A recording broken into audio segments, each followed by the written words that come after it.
Bien, le mini TP numéro 3, lui, consiste à rajouter dans le template, sur le formulaire, un contrôle de saisie qui est demandé avec des champs obligatoires. Donc si on regarde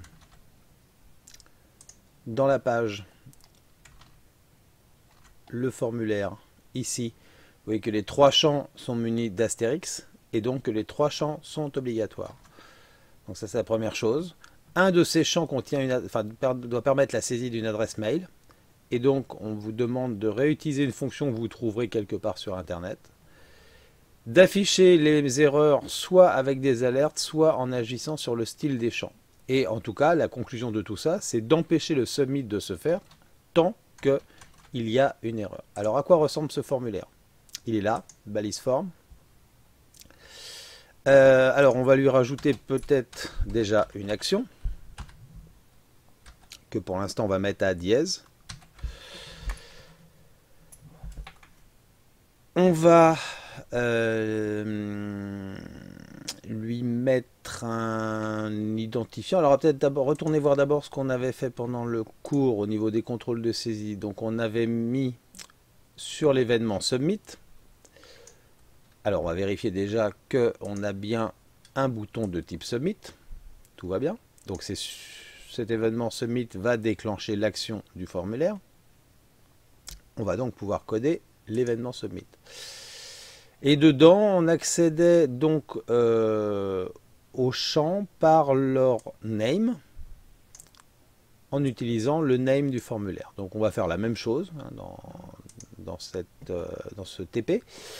Pour cela, on va rajouter ce qui manque. Donc on a trois champs ici, ce sont des types texte, sauf le commentaire qui est un texte area. On va rajouter des names sur chaque champ. Donc ici,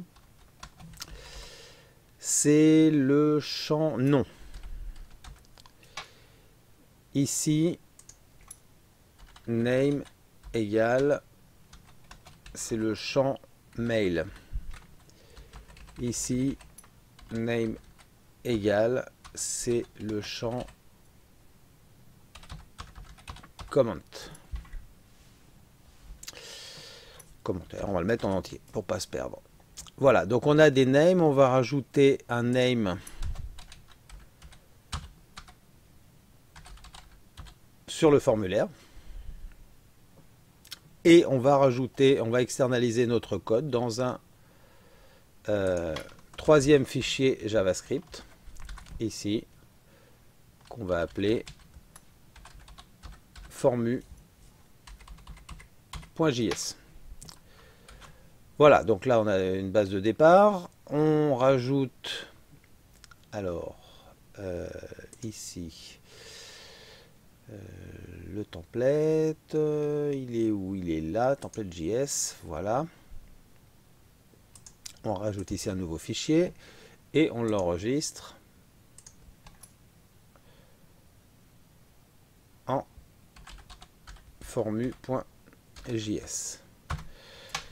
Et dans ce formulaire, on reprend la même structure de code qu'ici, c'est-à-dire l'externalisation de l'événement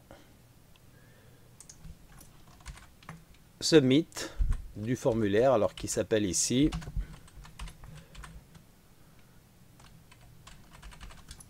formu, le name du formulaire.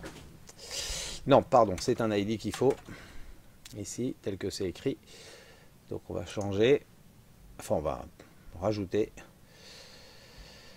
name égale formu et id égale formu. Voilà, et toujours pareil pour vérifier que... Alors comment j'ai codé le reste? J'ai mis mes accolades là, donc on va essayer d'être cohérent sur l'écriture. Voilà. Voilà. Et donc,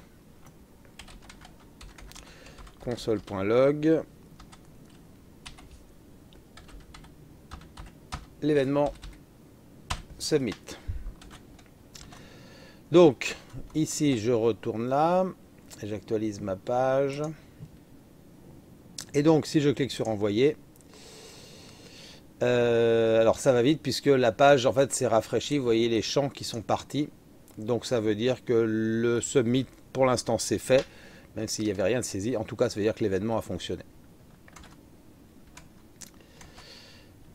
Bien, alors ici, première chose à tester, les champs obligatoires. Alors les champs obligatoires, on les avait testés ici en vérifiant que un champ, s'il était égal à vide, alors on avait un problème. D'accord? Donc,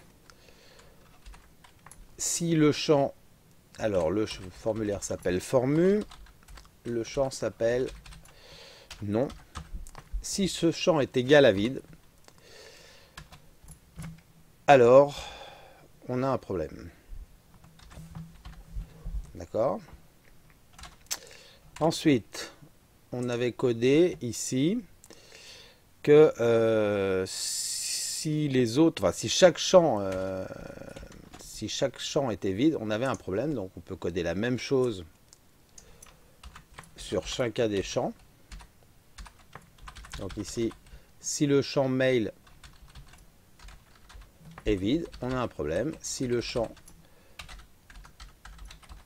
commentaire est vide, on a un problème. Alors on peut mettre pour l'instant des... Non, on va faire... Alors ce qu'on va faire c'est que à chaque fois on va faire un retour égal false. On va initialiser la variable retour égale true qui peut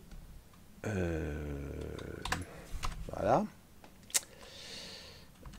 À chaque fois qu'on rencontre un problème, on met la variable à false et donc à la fin on fait un return de la variable retour. Donc soit la variable contient la valeur de départ, c'est-à-dire true, et le submit se fera, soit la variable contient false et l'envoi ne se fera pas. Donc pour l'instant on n'affiche rien, mais on teste et on doit normalement empêcher le retour. Donc si j'essaye d'envoyer maintenant, vous voyez que ça part plus. Alors je vais me remettre sur l'URL normale pour bien le voir. Voilà, l'URL sans rien dans le paramètre. Et si maintenant j'essaye d'envoyer, vous voyez que ça ne marche pas. Je déclenche bien l'événement submit, on le voit dans la console. Mais on voit bien qu'on n'a rien dans l'URL. On a bloqué l'envoi du fichier. Alors sauf que du coup c'est pas très parlant. Ce qui serait bien, ça serait de faire apparaître que visuellement il y a un problème. Alors deux solutions, soit on met des alertes, et c'est pas très très beau, soit on utilise la syntaxe qu'on avait fait marcher ici, pour changer la couleur du champ.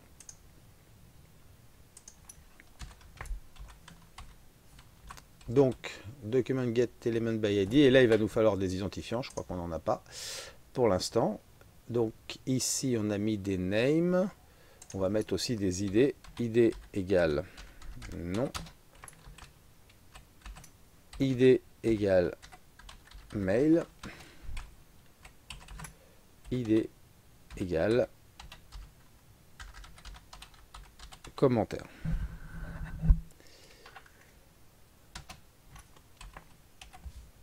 Voilà. Et donc ici, on change le fond du champ non en orange ou la couleur qui vous plaira. Pareil pour celui-ci, pareil pour celui-là. Ici, le champ mail. Alors ça va être un peu agressif en termes de couleur, hein, mais au moins on verra ce qu'il se passe.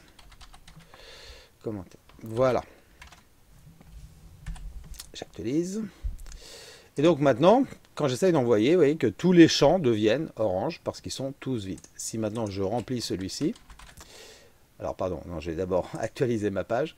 Si je remplis celui-ci et que j'envoie, seuls les deux autres deviennent orange. Alors le problème c'est qu'en effet, si maintenant je remplis celui-là, bah, il reste orange, hein, il n'y a rien qui le remet à blanc. Alors rappelez-vous ce qu'on avait fait ici. On avait initialisé systématiquement au début les trois champs à la valeur par défaut, si on peut dire, c'est-à-dire du blanc. Donc le nom, le mail, le commentaire. Du coup, si j'envoie, c'est orange, et dès que je vais saisir quelque chose, à chaque fois que je vais envoyer, les champs vont redevenir blancs, jusqu'à être tous bons, et là le formulaire va partir, vous le voyez dans l'URL. Voilà, donc ça c'est la première partie du contrôle pour les champs obligatoires, c'est ce qui était demandé ici dans la première consigne. La deuxième consigne, consiste à vérifier l'adresse mail avec une fonction réutilisable. Comme je limite mes vidéos à 15 minutes, je m'arrête et je vous retrouve dans la dernière vidéo de ces mini TP.